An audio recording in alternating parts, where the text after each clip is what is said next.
Sometimes, the most powerful journeys are the ones we take alone.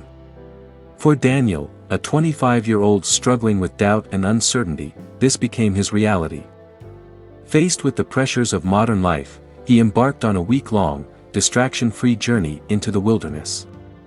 What started as an escape from the noise would soon become the most transformative experience of his life. As the city faded behind him, Daniel took a deep breath and crossed the threshold into the forest. The towering buildings that once symbolized his fast-paced life were replaced by the quiet rustling of leaves and the distant chirping of birds. It was a silence he wasn't used to, a silence that made him feel both vulnerable and free. On the first night, as the fire crackled softly in front of him, Daniel stared into the flames, feeling a deep sense of unease. The stillness of the forest was unsettling, forcing his mind to wander to uncomfortable places. Doubts that he had pushed aside for years suddenly bubbled to the surface. He had always drowned them out with noise, work, social media, distractions, but here, there was nothing to hide behind. By the third day, Daniel's thoughts became heavier, more challenging to ignore. Am I good enough? What if I'm wasting my time? Each step he took seemed to echo those questions, reverberating through the quiet forest. In the past, he would turn to his phone or seek out distractions.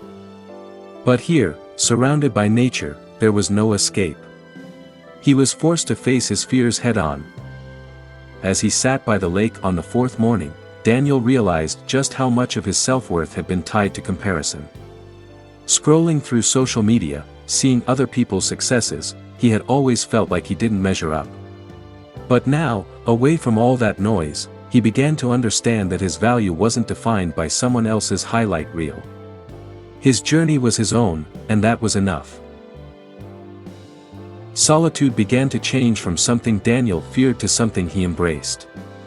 Without the constant chatter of notifications and other people's opinions, he could finally hear his own thoughts clearly. He realized that he had been running from himself for so long, afraid of what he might find in the silence. But now, the silence was becoming his friend. On the fifth night, Daniel woke up in a cold sweat, his heart racing. The silence had given his fears a voice, fears he hadn't fully acknowledged before. What if I fail? What if I'm not enough? These thoughts swirled in his mind, but for the first time, he didn't run from them. Instead, he sat with them, breathing deeply, knowing that growth doesn't come from comfort. It comes from embracing the fear and pushing through it. On the sixth day, something shifted inside Daniel. As he walked through a meadow, he felt lighter, as though the weight he had been carrying for years had finally lifted. For the first time, he wasn't worried about the future or haunted by the past. He was simply present, appreciating the journey for what it was. In that moment, he realized that the answers he had been seeking weren't out there, they were inside him all along.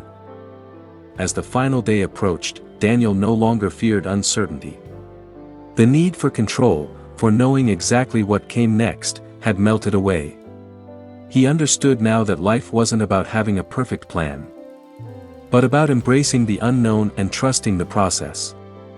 Walking through the forest, he smiled, knowing that it was okay not to have all the answers. After a week of walking in solitude, Daniel emerged from the forest a changed man.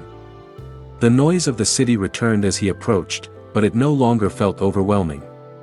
He walked through the streets with a sense of calm, no longer anxious or distracted by the rush around him.